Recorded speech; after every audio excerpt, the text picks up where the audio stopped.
All right. Hey, everybody. It is Barb Scotty here with my friends, Yari and Ann Elizabeth. We are going to be talking about some really great improvements on the city website. So thank you, ladies, for joining us. And I will get started with our webinar. I will put this in. Where's my presentation mode? Oh, wait, I guess I can go forward. Let's go there. Okay. Hold on. We can do this, people. Oh, format. Nope. Okay. I had a little computer problem that my BFF / associate director fixed last night, and I'm still kind of adjusting. My apologies. Let's do this. We'll go stop screen share. I will bring that back up. Okay, and there we go. Now we can see the presentation, correct? Okay. No, we can't. Well, this is a real bummer. Sorry, ladies. Okay, zoom. Where we are. Escape. Okay. Are y'all still there? Okay, I'm really sorry. There it is. Can y'all see the screen now? We're good? Yes. Okay. Sorry about that, but it's still not in presentation mode. Well, we'll live. Okay. Slideshow. There we go. Got it. Thank you. From beginning. Thank you. Slow beginning. Welcome again, everybody. It's Barb Scotty and her friends, Ann Elizabeth and Yari from the city, to tell us more about what's going on at the city on their website.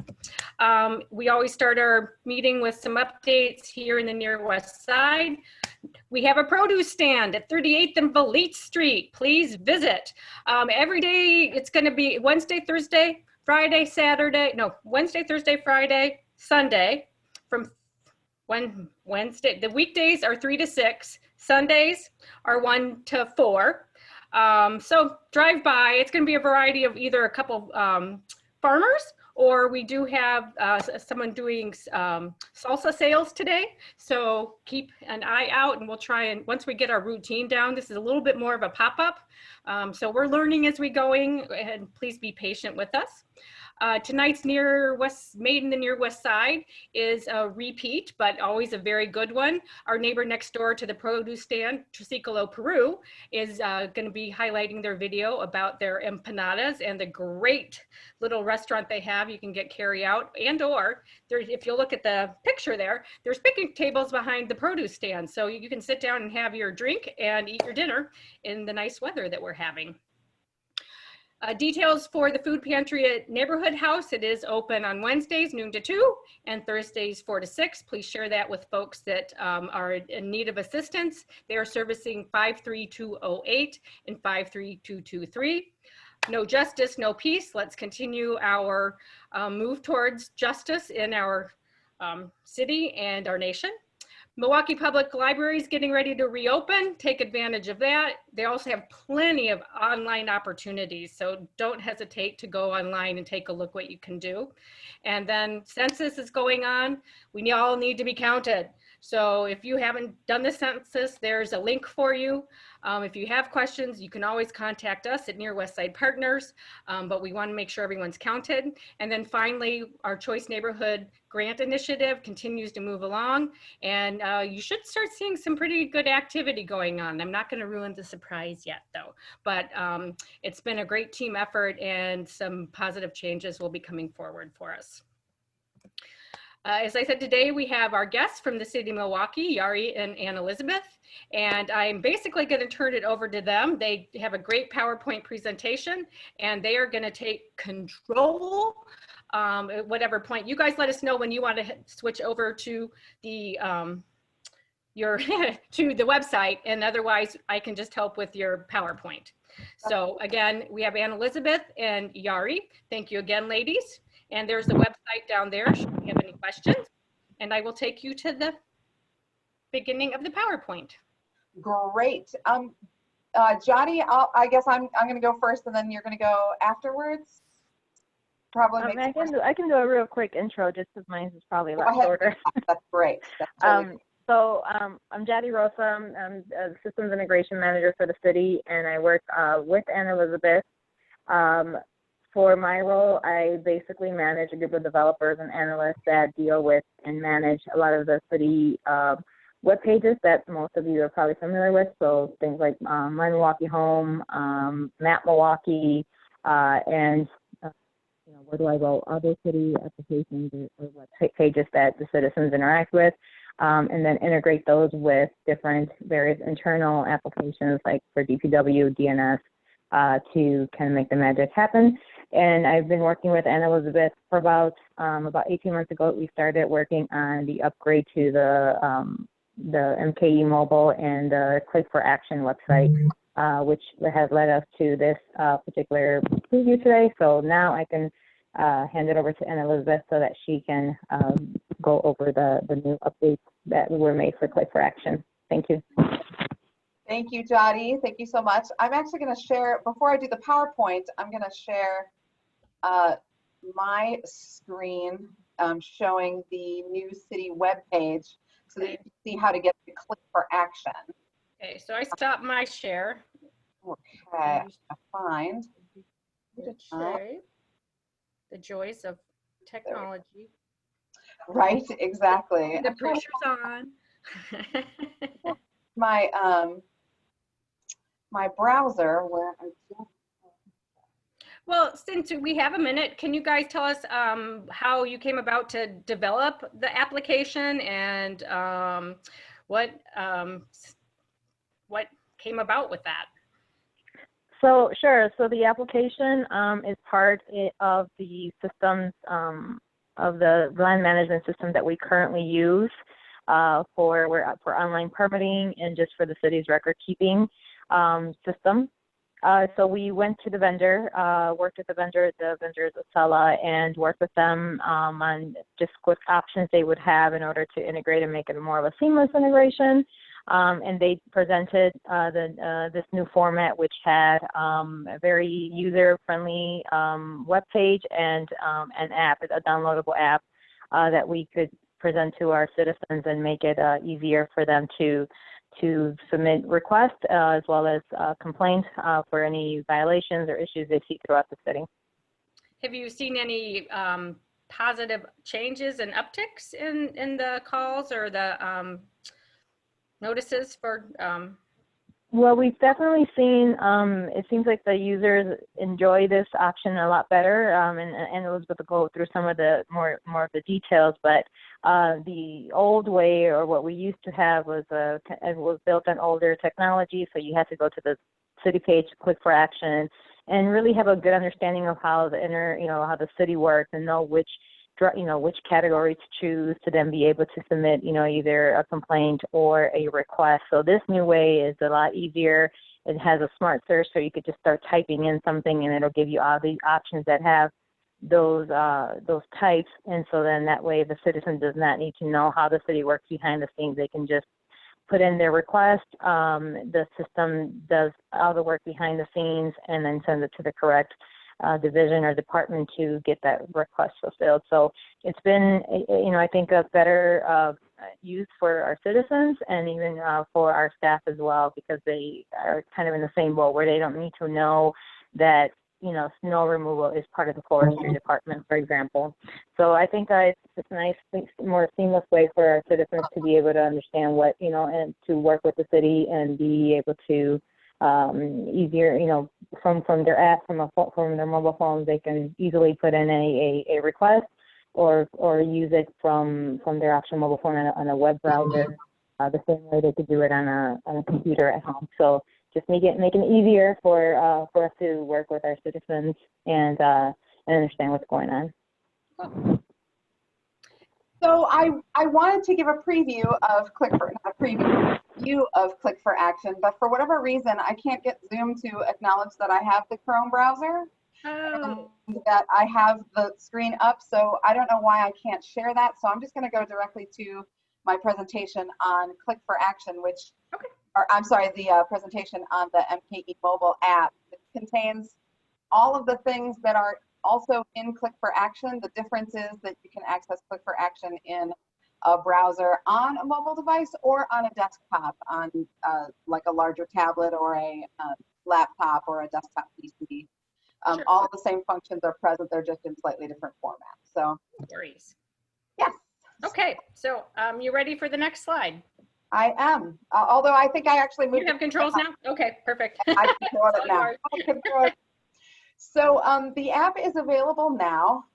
It's available in both the Google Play Store and the Apple App Store. And on every slide, I'm going to show you what each screen looks like in both the iPhone version and the Android version. There are some little differences between the two formats. So it's available, it's free, it's a very fast download. And if you like the art at the top of the home screen, that was provided to the city free of charge. That did not cost taxpayers a thin dime because my spouse happens to be a really fantastic graphic artist. So this is custom art specifically for this app. It doesn't exist anywhere else outside the app, and it's very special. Thank you for his time and talent. Absolutely, yeah, I'm very proud of her. She's a fantastic genius artist. So, oh, great. Tiffany Thomas Myad, alumnus in sculpture, but also brilliant at graphic arts too. Good, thank you. You're very welcome. So in the home screen of the app, in both versions, there's an array of widgets that take you to the different types of requests that you can make for city services or complaints about issues that you find around the city. You can also view currently processing requests, and there are also widgets that act as sort of dialer buttons so that you can very quickly use your mobile device to dial 286 City for most city services or other hotlines as well. And we'll get into more details about those as we progress down the home screen and through the app. The different types of widgets include, there's a widget that helps you quickly dial 286 City to report trees or branches down, hazards involving forestry issues.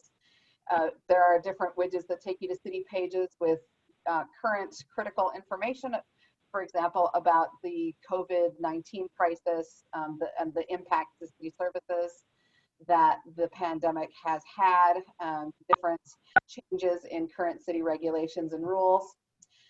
There's widgets for taking you to pages to report illegal dumping, to use the P3 Tips app, which we'll get into a little bit later in the presentation. Just scrolling down the home screen on both formats to show you what is on the home screen. You'll notice a little bit of a difference between the Android and the iPhone version. The iPhone version is in the center of the screen, and the Android version is on the right side of the screen. The iPhone version has a toolbar at the bottom of every page that takes you to home. It takes you to a list of nearby requests, a button for placing a new request, any alerts, or your profile that you've had previously set up if you've set up a profile with the app. With the Android version, all the things that are in the footer for the iPhone version are in the little menu that's in the upper left corner of the Android screen. And we'll explore that in depth as well. The key button, the most important button on the app, the button that people use the most often, is the Request Service button. It's prominently displayed at the top of the home screen, right underneath the artwork.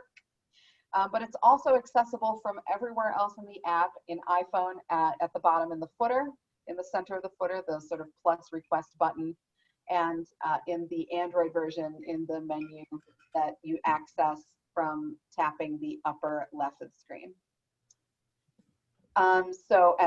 That's what I just said. If you tap the Start Request button at the bottom or use the upper left menu, you can submit a new request from anywhere in the app.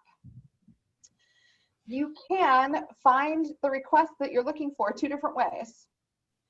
With the old version of the app, you sort of had to know your way around city services a little bit to know what category requests were in. But as Jody said, it's so much more intuitive with both Click for Action and the MKE mobile app, because if you know your category, you can search through categories to find a request, or you can do a keyword search. Hooray! Yay! Thank you. It's the 21st century. So much fun. So in the iPhone version, the way you find the search is by pulling down at the top of the Select an Issue screen. So once you're on the Select an Issue screen, you just pull down on your mobile device. You do the pull down motion, and it will reveal a search box. You just start typing the word pothole, for example, or the word garbage, and requests that have that word as a part of them will appear on the screen. Same thing on the Android app. Instead of pulling down, though, you just use the little magnifying glass icon in the upper right corner. Okay. I'm I said, using my app. I'm pulling it out and following you. oh, great. Yes, by all means, follow along. For those of you playing the home version, I'm going to report somebody. you can do it. Go crazy. So if you were a property owner who found that every 2 weeks you are generating far more garbage than one cart can handle, and you're willing to pay the additional fee quarterly for an additional garbage cart, and you want to submit an additional garbage cart request, you just start typing garbage cart, as I have done, and it will present you with an array of requests that contain those letters, and we can just scroll through the list and find the one that we want and start a request. Once we've selected a request type, the app asks us to input a location for the request. And there's a couple of different ways that you can do that. You can either type in the location in the address bar at the top, or you can use the handy little locator button. If the issue that you want to report is where you are, it will locate you. As long as you have location services turned on your mobile device and you've granted permissions and allowed the app to use your location services, then the app will go, oh, is this right by you? Bam, there you are. So we're pretending that City Hall at 200 East Wells Street needs an additional garbage cart. They don't, but we're going to pretend. Okay. So we found City Hall. We've we've started a request for an additional garbage cart in our example. If it's the sort of issue where we feel that a photo might be helpful to city service providers to complete that request, for example, if there is a pothole or if there is a chunk of a curb missing or any other kind of an issue where we think that the people who are dispatched to solve that problem might need a little extra help, we can add a photo very easily. Super intuitive. You tap the add photo button, you find the photo on your phone, or you can take a photo at that moment with your device and add that directly to the request. Cool. You can add a brief description. Brief is the operative word. We don't have a way to build that word into the app, but I do just want to very briefly explain that when requests come into our mobile app, they are distributed into back-end systems, some of which are, how shall I say, preciously rustic and can't necessarily handle the entirety of James Joyce's Ulysses in the description field. So the apps that the Department of Public Works uses can only handle 600 characters in the description. So I want to keep it brief. We get some requests that get stuck in the system because people are typing out the entire King James Bible in the description field. So try to keep it brief. I have a ticket into the app vendor to try to get a restriction on that field so that it won't allow more than 600 characters, but at the moment it will apparently allow infinite characters. So keep it brief if you can. Got it. So that's the description field. Then, depending on the type of request, there are different general questions that apply. Some of the questions are required to be answered in order to permit the request to submit into the system.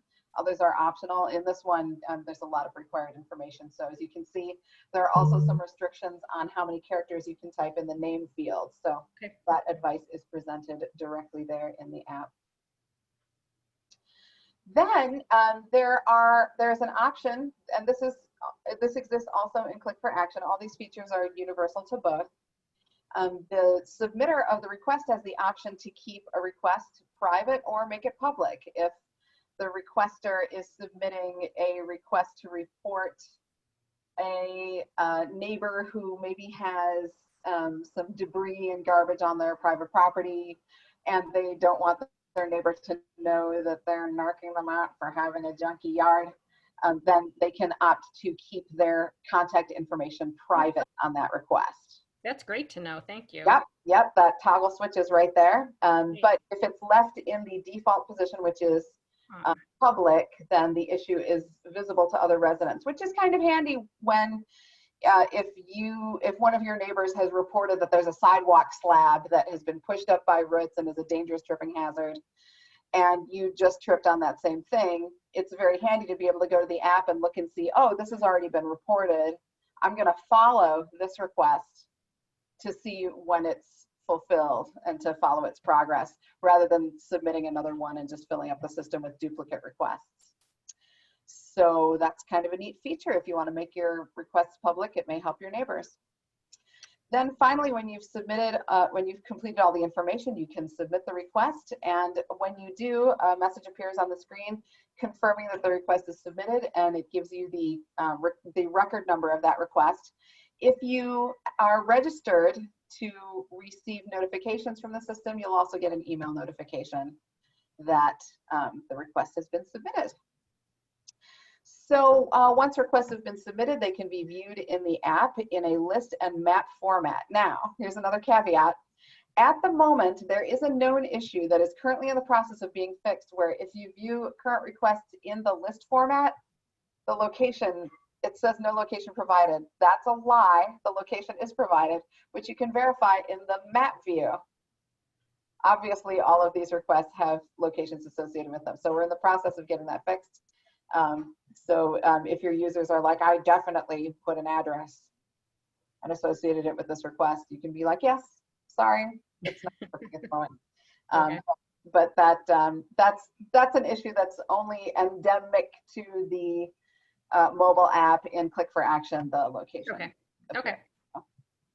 But yep, you can zoom into an area and see the many requests that are currently in progress there.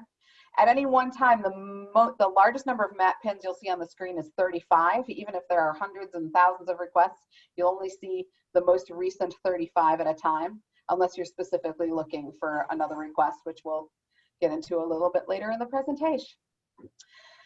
So further in looking at already submitted requests, you can apply filters to the results. You can elect to only look at requests that have already been closed, or to only see requests that are still open. You can elect to see only one type of request, or you can see more than one type of request. You can ask to see only requests between certain dates. Then going back to the home screen, that covers the whole view requests portion of the home screen. Now we're moving further down the home screen to the Call to 866 City button. You just mash it and it connects you to your dialer on your mobile device and enables you to quickly call 286 City for any issue that either you don't see a request type for, or for something that you feel like you want to give information over the phone about. That'll connect you to one of our agents at the Unified Call Center. Between 7 a.m. and 1:15 a.m., it's my crew, and then between 1:15 and 7 on weekdays and throughout the weekend, the City Hall operator team answers 286 City. So it's answered 24 hours a day, 7 days a week, 365 days a year, just slightly different crews handling those at different times. Good to know. Thank you. You're very welcome. Further down the home screen, there's a widget that takes you to the page for reporting illegal dumping. There is an initiative that's being spearheaded by the Department of Neighborhood Services, and they have, as part of the beautiful responsive website that Jadi's going to go into more depth on after my presentation. Or is that happening? I maybe misspoke. There's a beautiful new website, and it's responsive, so it is very easy to use and readable on every size of screen. So when you tap the illegal dumping widget on the home screen, it takes you to this responsive page where you can scroll down, learn about how to combat illegal dumping, how to report it online, and how to potentially get rewarded if you're willing to contribute your contact information and be a witness to that incident of illegal dumping in your neighborhood. You can help Unified City with that simple widget. Yay! Yay! You can also report crime anonymously. The Fusion Center of Milwaukee Police Department reached out to us and asked if we would include a couple of widgets for their Crime Stoppers program. Both of these widgets, the one that I have highlighted on the screen right now and the one below it, are for Crime Stoppers. The difference is the one on top is for their P3 Tips app, which looks like this. It's a responsive web page. that has very easy buttons for submitting tips about crimes that are happening, so that you can help the police department razor into nefarious deeds. But the widget immediately below that on the home screen is just a call widget that will take you to your mobile device's dialer, so that you can call Crime Stoppers in case you'd rather talk to someone than submit a tip anonymously through an application. Both of them are anonymous. Okay, good. And just as a reminder to all our neighbors, we encourage you, if you see something, say something. It's the only way we can make a difference, whether it's garbage or something you think may be illegal. Better that we have it checked out. Yep. Eyes everywhere is how we get it done. See something, say something. If you wish to create a profile with the app, you can get notified about when either when others have followed your requests, or when a request that you followed or submitted gets completed or gets commented on. Okay. And you just tap the profile icon either on the iPhone version, it's in the toolbar at the bottom of the screen. In the Android version, you just use that menu and it's at the bottom of the menu. And once you submit your information and register, it's just a name and an email address. You can toggle notifications for different types of status changes on your own requests. You can also request to get email notifications about requests that you submitted too. Wow, and that was so fast. I've never done it before. I'm impressed with myself. Have there been any questions through this? Oh, yeah. Great. Let's have it. All right, so our first question is, are you able to determine if the new app has affected call volume? Second part of that question is, have any of the service types changed with the new app? The first question, have we detected a change? We've had so many variables this year that it's been really hard to tell what's causing what. So because of the COVID-19 pandemic, and it being an election year, and a number of other circumstances happening all at the same time, we can't tell if there has been any impact yet. We're not certain if volume overall has just increased, because we've gotten a lot of requests through the mobile app. But we also launched the mobile app early. We actually launched it last August, which we had to do while we still had the old app out in the public use, because there was a number of tests that we had to do and a number of connections that we needed to make that we could only make while the app was actually live on the Google Play Store and the Apple App Store. So we don't have data yet, but we're hoping to soon. We're finding that a lot of people who were early adopters back in August really enjoyed the new experience compared to the old menus, and hoping they knew what the request was called method of finding the request type.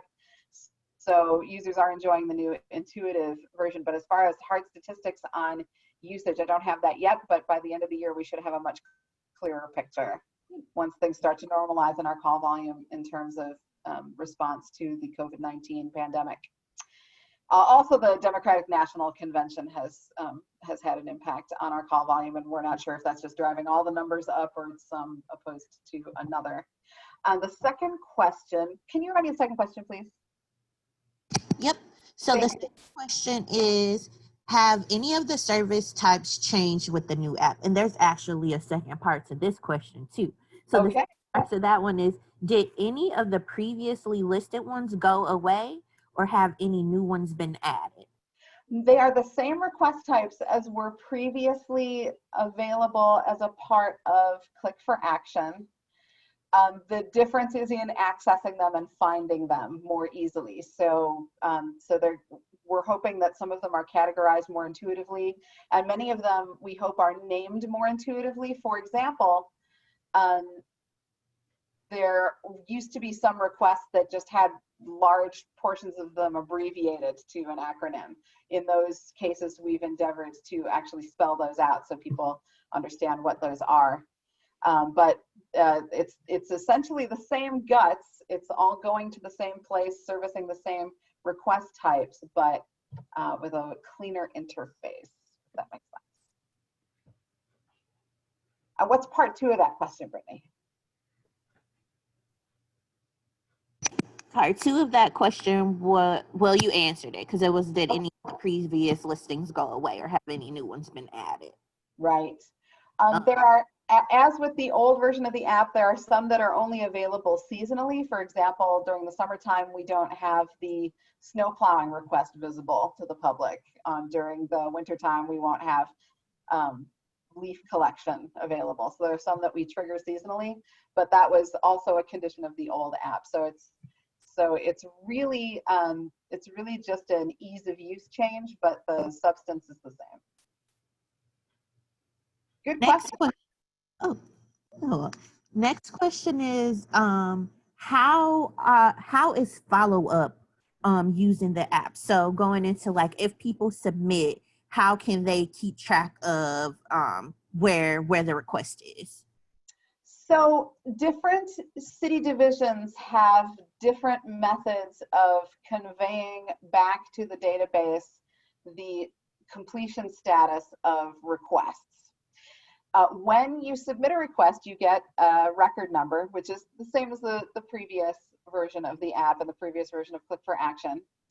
What you can do then is, when you get your email notification or you get that number, if you get an email notification, there's a link in the email that takes you to your request. So you can go right to it and check on update. And if you don't see updates there, for certain DPW divisions, they have their own separate back-end workflow, which is a completely different application from this one.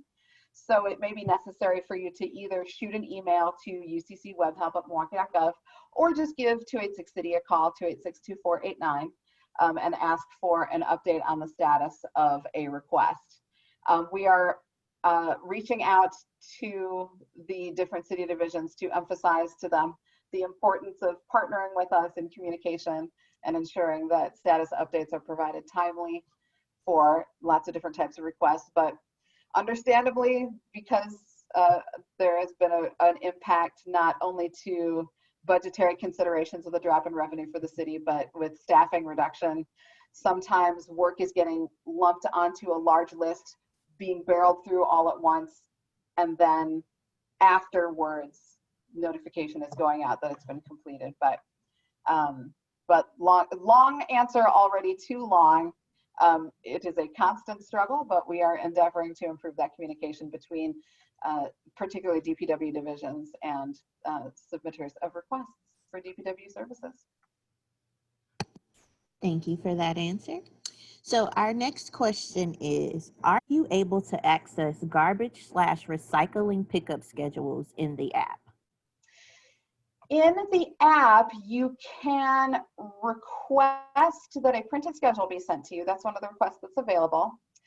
Or you can give a call to 286 City. That's a very good question. I'm actually, because of that, I'm going to put a widget directly in the app to enable that to be accessed. So thank you for whoever asked that question.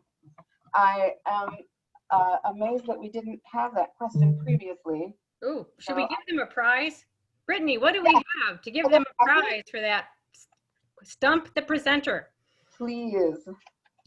Congratulations on asking a wonderful. Whoever, we're proud of you. This is what we need. Widgets what it takes for the community. That is really a fantastic question, and I'm going to add that widget for sanitation schedules today. Although, and I do believe you can go online, because that's where I've gotten mine, correct? Yep. Those are always available at city.milwaukee.gov. Yep.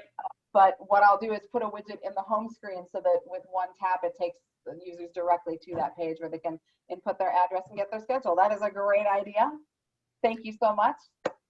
And you'll get a gold star for getting it done.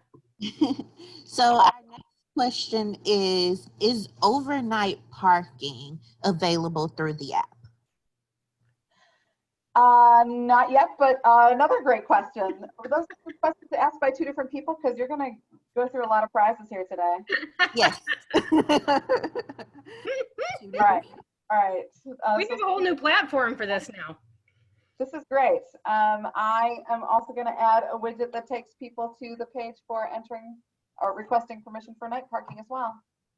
Night parking wasn't on my mind because after we officially launched both Click for Action and the app back in May, that was in May once COVID-19 had already impacted and night parking permission had ceased to be necessary to require.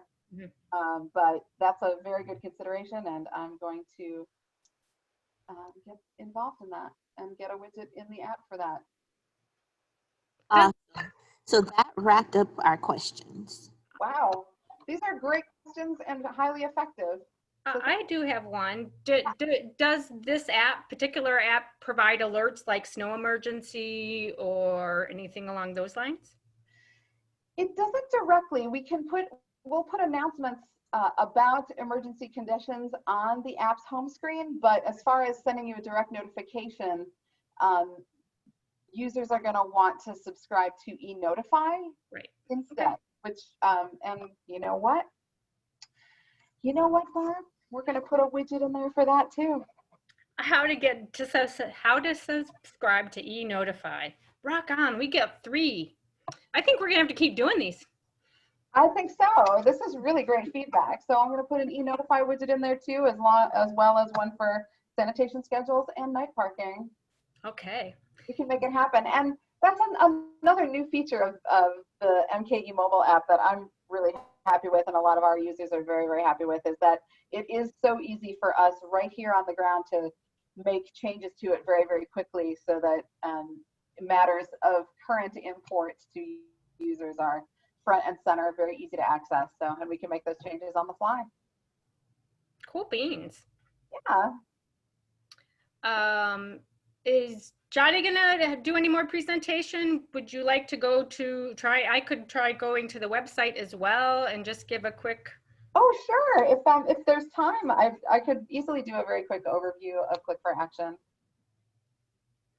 Anybody? So do you mind? I'm gonna take over the controls. I have to stop sharing. I don't want to be you want to overshare. I'm gonna grab them away. Okay, screen. beans. Let's see. This should do. Oh, it's funny. Okay, we're gonna escape that. Nope, that's you. Hold on. Stop share. I'm gonna go back to this one. I know. Oh, I'm so confused.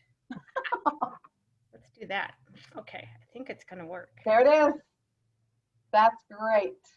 That looks like Jotty's screen, and that is perfect. Oh, I don't even know how I did that, but way to go, girls. I am so glad that you did. For action, this is what you see if you visit milwaukee.gov/click-for-action, CLICK, the number 4, the word action. You can also spell out FOR or FOUR. They will all go to the same place. Or if you go to city.milwaukee.gov, the city's webpage, it's in the upper right-hand corner of every page. You just click the Click for Action button, and it will take you to Click for Action. Let's see. So, and I'll just work from top to bottom, left to right. So starting up in the left hand, I'm looking at Jotty's email. Oh no, Jotty, give me your, Jotty, oh no. Seeing your email. Yeah, you might want to just, okay, I was going to say click back to the other tab. There we go. Is Jotty's screen still? Oh, here she comes. Oh, okay. Yay! Thank you, Jotty. So just like we saw in the mobile app, you can search for request types that you want to submit 2 different ways. You can either use the keyword search, which is conveniently located right at the top, or you can select from a number of categories. We've put some of the common requests that happen frequently during spring and summer in their own category. And then the other categories are fairly self-explanatory. They're very similar to the previous Click for Action categories. The difference is there's a little bit of description letting you know what each one is. So, yep, if you want to click on sanitation services, that's great. There's a little bit of descriptive text letting you know what that request specifically is for. With dead animal, it lets you know that it's talking about a dead animal that's located in the public way, not on private property. They're not going to come in your house and retrieve a carcass. Once you start a dead animal request, you can either type the address of the location or drag the map pin on the map on the right side of the screen to further identify the location. There's a little bit of information about the request in the blue box immediately below the address box. Then for certain request types, the Department of Public Works requires that we obtain contact information from the submitter, including first and last name and a contact phone number in these special fields right here. So that if the sanitation team needs to get in touch with that citizen to get more information about the location of the problem or the nature of the problem, or just communicate with them about the problem in any way, they have that information. Those fields are required and have to be filled in before the request can be submitted.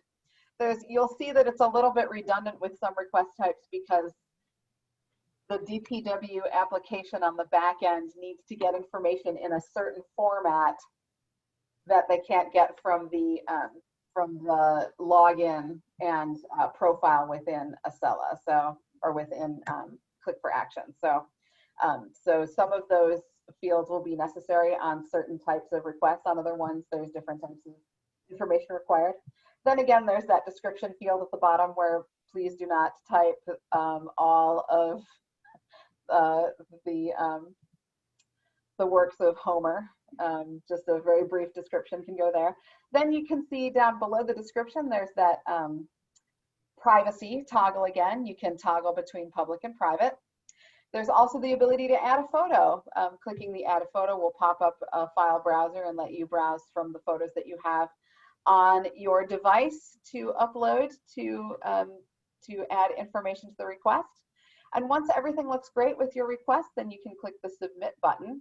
And once you do, and if it probably won't let you submit because you don't have everything filled, but once you click submit, a form will appear requesting if you want to sign up for an account. It gives you an option to sign up for an account.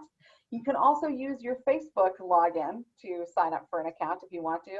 There are a lot of people who live in Facebook and who don't know that there is an internet outside of Facebook, and also don't know that Facebook is also the internet.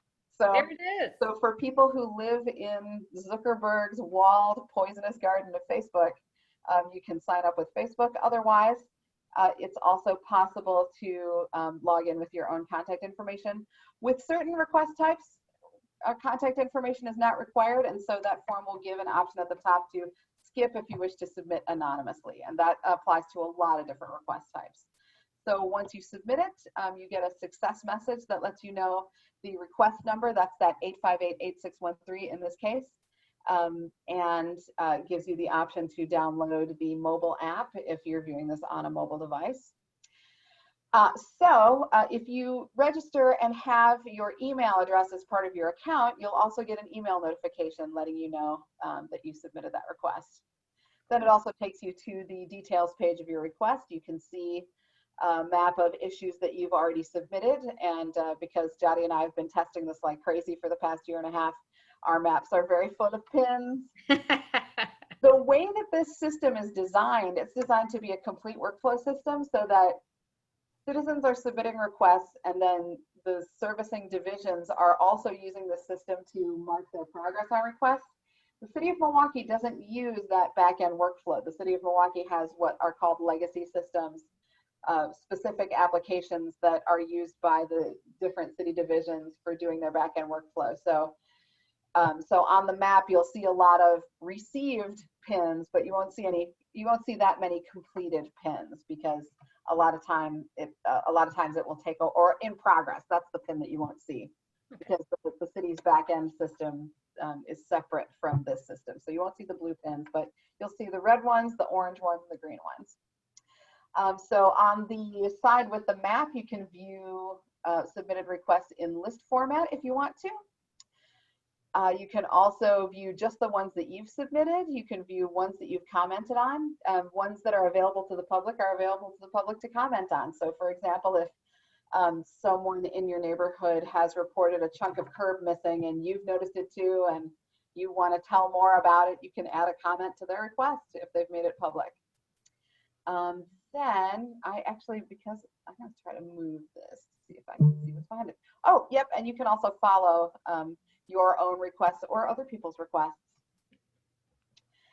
And that is Click for Action. It's so clean and bright and accessible, and we hope that you enjoy it as much as we do and as much as the early adopters have.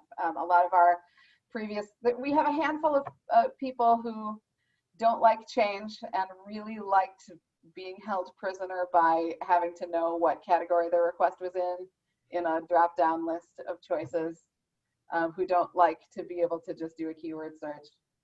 I can't relate to that because I like new things.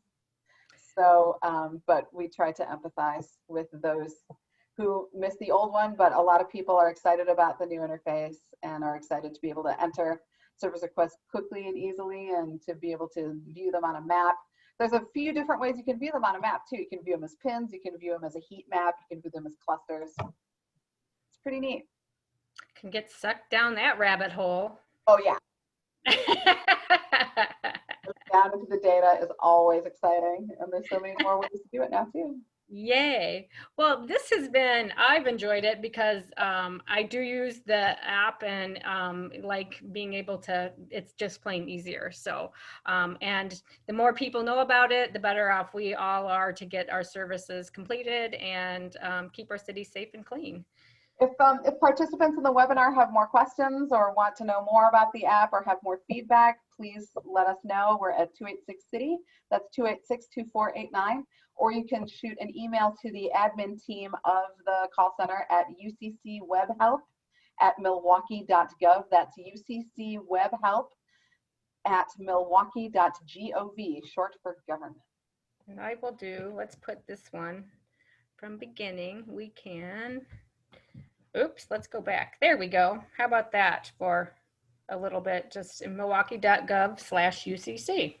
So, and we will be posting this shortly. It will be eventually gets posted to our YouTube site, and so it's replayable. So anyone that didn't catch it can come catch it either on the Facebook Live or on. Oops, I'm doing the same thing Jody did. Dip, dip, dip. Okay, people, where are we? There we are.